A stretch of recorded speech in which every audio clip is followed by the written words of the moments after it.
আমরা দোয়া করি আল্লাহ পাক আমাদের সবাইকে রমজান মাস পর্যন্ত পৌঁছে দিন এবং রমজান মাসে বেশি বেশি আমল করার তৌফিক এনায়েত করুন, আমিন। রমজান সম্পর্কে এই জন্য কথা বললাম যে রাসূল সাল্লাল্লাহু আলাইহি ওয়াসাল্লাম একটা হাদিসের মধ্যে বলেছেন যে তিন শ্রেণীর ব্যক্তির জন্য ধ্বংস, তিন শ্রেণীর ব্যক্তির জন্য ধ্বংস, লাআনত বা অভিশাপ। এক শ্রেণী হচ্ছে যারা নিজের বৃদ্ধ পিতামাতাকে পেয়েছে কিন্তু পিতামাতার খেদমত করে জান্নাত লাভ করতে পারে নাই, তাদের জন্য ধ্বংস। আর এদের সংখ্যা দিন দিন বাড়ছে, এই জেনারেশনের সংখ্যা দিন দিন বাড়ছে যারা পিতামাতার খেদমত করতে চায় না। দ্বিতীয়ত হচ্ছে সেই শ্রেণীর মানুষ যারা রমজান মাসকে পেয়েছে, রমজান মাসকে পেয়েও তারা নিজেদের গুনাহ মাফ করাতে পারলো না, তাদের জন্য ধ্বংস। তৃতীয় শ্রেণী হচ্ছে তারা যাদের সামনে রাসূলুল্লাহ সাল্লাল্লাহু আলাইহি ওয়াসাল্লামের নাম উচ্চারিত হয়েছে কিন্তু রাসূলের নাম শুনে তারা দরুদ পাঠ করেন নাই। এই তিন শ্রেণীর ব্যক্তির জন্য রাসূলুল্লাহ সাল্লাল্লাহু আলাইহি ওয়াসাল্লাম ধ্বংসের দোয়া করেছেন। আমরা আল্লাহর কাছে দোয়া করি আল্লাহ পাক আমাদেরকে এই তিন শ্রেণীর অন্তর্ভুক্ত না করুন, আমিন। এবং আসন্ন রমজানে আমরা যেন রমজানকে কাজে লাগিয়ে আমাদের গুনাহগুলোকে মাফ করাতে পারি, আল্লাহ পাক সেই তৌফিক এনায়েত করুন, আমিন। আমাদের যারা পিতামাতা বেঁচে আছে যাদের, তারা যেন পিতামাতাকে বোঝা মনে না করি, বরং জান্নাতে যাওয়ার মাধ্যম মনে করে তাদের সেবা যত্ন করার মানসিকতা তৈরি করি, আল্লাহ পাক তৌফিক এনায়েত করুন, আমিন। এবং রাসূলুল্লাহ সাল্লাল্লাহু আলাইহি ওয়াসাল্লামের নাম শুনলেই কমপক্ষে সাল্লাল্লাহু আলাইহি ওয়াসাল্লাম এই কথাটা বলার অভ্যাস গড়ে তুলি, আল্লাহ কবুল করুন, আমিন। রমজানকে কাজে লাগানোর জন্যে আগে থেকেই প্রস্তুতির প্রয়োজন আছে। যে ব্যক্তি নামাজ পড়ে না 5 ওয়াক্ত, রমজানের প্রথম দিনেই সে 5 ওয়াক্ত নামাজি হয়ে যাবে, এটা কিন্তু ডিফিকাল্ট। এই জন্য এখন থেকেই নামাজের চর্চা করতে হবে। রমজানে কয়েকটা কাজ খুব বেশি বেশি গুরুত্ব দিয়ে করবেন। 1 নাম্বার, জামাতের সাথে 5 ওয়াক্ত সালাত পড়া যাবে ইনশাআল্লাহ। 2 নাম্বার, নিজের মালের যাকাত দিয়ে দিবেন। এটা কি ব্যবসায়িক সমিতির উদ্যোগে প্রোগ্রাম? নিজেদের মালের যাকাত হিসাব করে মুফতি সাহেবদের কাছে যাবেন, কওমি উলামায়ে কেরামের কাছে যেতে পারেন, গিয়ে যাকাতের আপনার নিসাব হিসাব করে নেবেন যে আপনার কতটুকু যাকাত এসেছে, এবং এটা দেওয়ার সবচেয়ে উত্তম সময় হচ্ছে রমাদান মাস। যাকাতগুলো দিয়ে দিবেন, আল্লাহ পাক তৌফিক দান করুন। সাদাকাতুল ফিতর দিবেন রমজান মাসে। তারাবির সালাত অবশ্যই অ্যাটেন্ড করবেন, তারাবির সালাত মিস করবেন না। পরিবারের ব্যক্তিদেরকে একসাথে নিয়ে ইফতার করবেন, আলাদা আলাদা করে করবেন না। বেশি থেকে বেশি মানুষকে ইফতার করাবেন, সামাজিকভাবে, রাষ্ট্রীয়ভাবে, সংগঠনের উদ্যোগে বা ব্যক্তিগত পর্যায়ে বেশি থেকে বেশি মানুষকে ইফতার করাবেন। এবং কোরআনুল কারীমকে বেশি সময় দিবেন। প্রতিদিন অন্তত পক্ষে 1 পারা করে তেলাওয়াত করবেন। যারা হাফেজ কোরআন তারা পুরো কোরআন হিফজ আবার চর্চা করবেন। যারা আরো বড় লেভেলে আছেন কোরআন গবেষণা করবেন। 5 ওয়াক্ত নামাজের পরে একটা করে হাদিস পড়ার চেষ্টা করবেন মসজিদের মধ্যে। আসর থেকে মাগরিব এই সময়টুকুর মধ্যে, আসরের নামাজের পরে মসজিদ ভিত্তিকভাবে দার্সের ব্যবস্থা করবেন, তালিমের ব্যবস্থা করবেন। 30 দিন 30টা আলাদা আলাদা টপিকে কথা হবে, জনগণ জানতে পারবে। পারা যাবে? ব্যবসায় এই মাসে খুব বেশি লাভের চেষ্টা করবেন না, পরকালীন লাভের চেষ্টা করবেন। সিন্ডিকেট করে দ্রব্যমূল্যের দাম বাড়িয়ে দিবেন না, চেষ্টা করবেন মানুষকে আরো সহজ করে দেওয়ার জন্য। যারা খাবারের ব্যবসা করেন রমজান মাসে বেশি বেশি মানুষকে খাবার খাওয়াবেন, আল্লাহ বরকত দিবে ইনশাআল্লাহ। কাপড়ের ব্যবসা করেন, বেশি থেকে বেশি মানুষকে কাপড় দান করবেন রমজান মাসে। রমজানে মুসলিমদের নিত্য প্রয়োজনীয় যে দ্রব্যগুলো আছে এগুলো যারা বিক্রি করেন তাদের প্রতি অনুরোধ থাকবে যে কৃত্রিম সংকট সৃষ্টি করে দাম বাড়াবেন না, বরং মানুষের জন্য সহজ করে দিবেন, আল্লাহ আপনার রিজিকে বরকত দিবে ইনশাআল্লাহ। বিশ্বের প্রায় প্রতিটা মুসলিম কান্ট্রিতেই রমজান মাসে দ্রব্যমূল্যের দাম নিয়ন্ত্রণে থাকে, কমে যায়, ইল্লাল বাংলাদেশ ছাড়া। কিন্তু আমরাই 90% মুসলিমের দেশ। এই মাস লাভের মাস, পরকালীন লাভের মাস, দুনিয়ার লাভের মাস নয়, বরং রমজান আসার আগেই পুরো মাসের বাজার এবং ঈদের শপিং করে ফেলে দিবেন।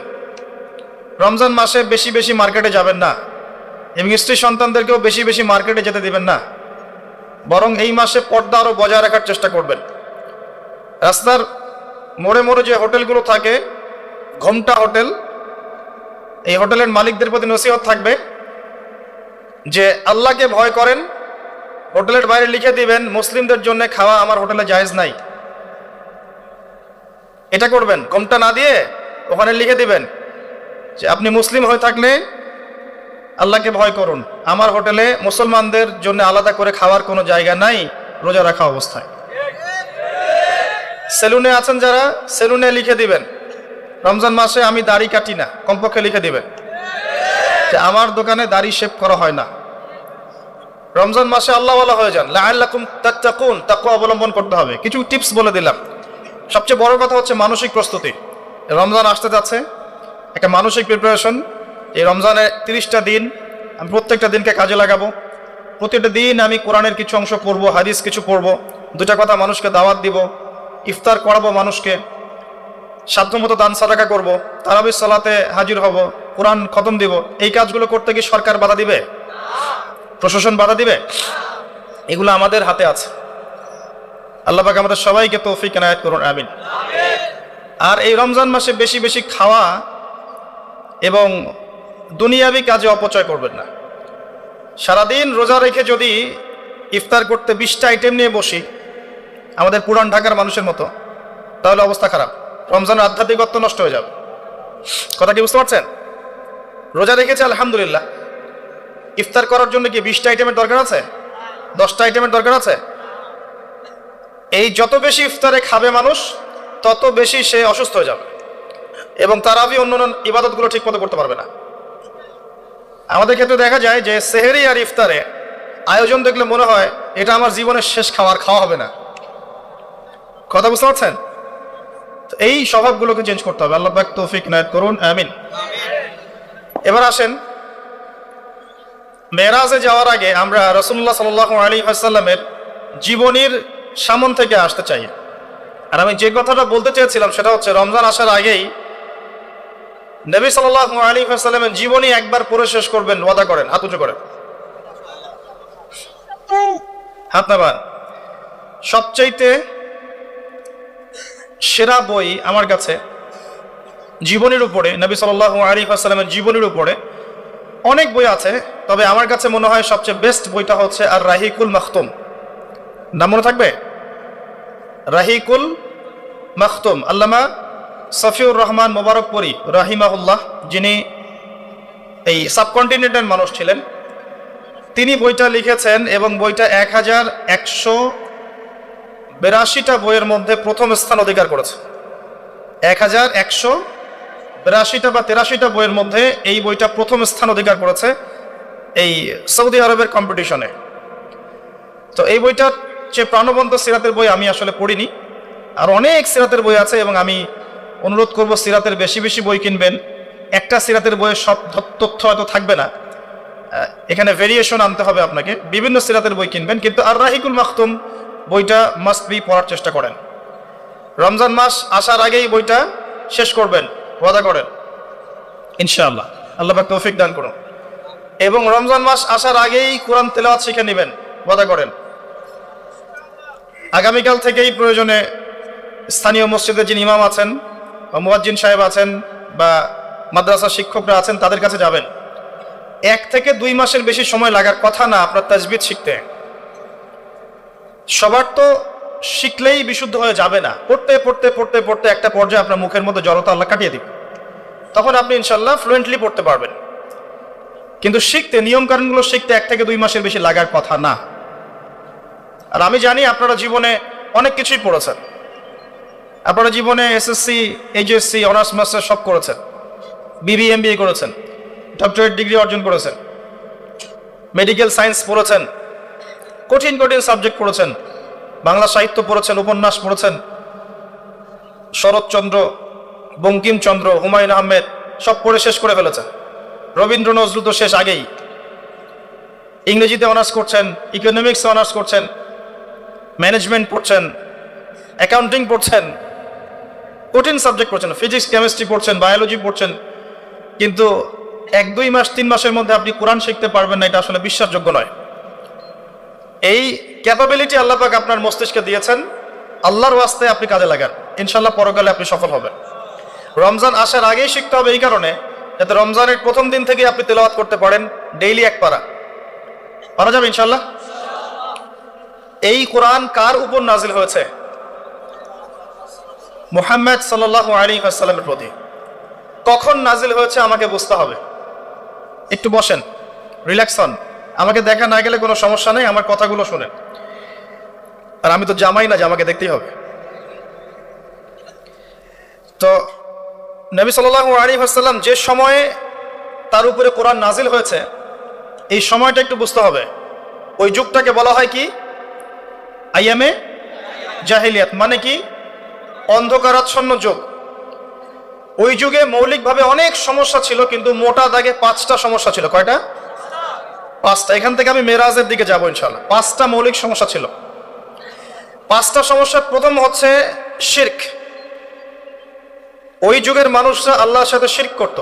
তারা মূর্তি পূজা করত, তারা মাধ্যম পূজা করত, তারা কবর পূজা করত, তারা মৃত ব্যক্তির পূজা করত, তারা প্রকৃতির পূজাও করত কোনো কোনো ক্ষেত্রে। আর অল্প কিছু মানুষ ছিল নাস্তিক, অল্প কিছু, খুব বেশি না।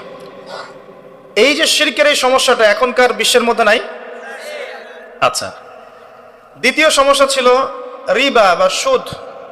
তাদের ম্যাক্সিমাম মানুষ সুদ ভিত্তিক অর্থনীতির সাথে জড়িত ছিল। এই সমস্যাটা কি এখনকার বিশ্বে নাই? তো দ্বিতীয় সমস্যা ছিল রিবা, যেটা এখনকার বিশ্বের অন্যতম মৌলিক সমস্যা। আপনি যদি বিশ্বের অর্থনীতির দিকে তাকান, আপনি দেখবেন বিশ্বের পুরো অর্থনৈতিক সিস্টেমটা সুদ ভিত্তিক।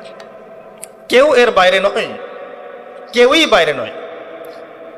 আমরা এমন একটা যুগে বাস করছি যেখানে কেউ যদি সুদ থেকে বাইরে থাকতে চায়, যে আমি মোটেই খাবো না, একবারেই খাবো না, টোটালি খাবো না, তারপরেও তার গায়ের মধ্যে সুদের ছিটা ফোটা লাগবে। কথা বুঝতে পারছেন? এটা সেই যুগ। কিভাবে লাগবে সেটা সম্পর্কে জানার জন্য রিবা কেন্দ্রিক যে বইগুলো আছে, আল্লামা তাকি উসমানীর বই আছে, ইনশাল্লাহ আগামীতে এটার উপর বিস্তারিত আলোচনা আসবে। এগুলো পড়েন এবং শোনেন, ইনশাল্লাহ কাজে দিবে।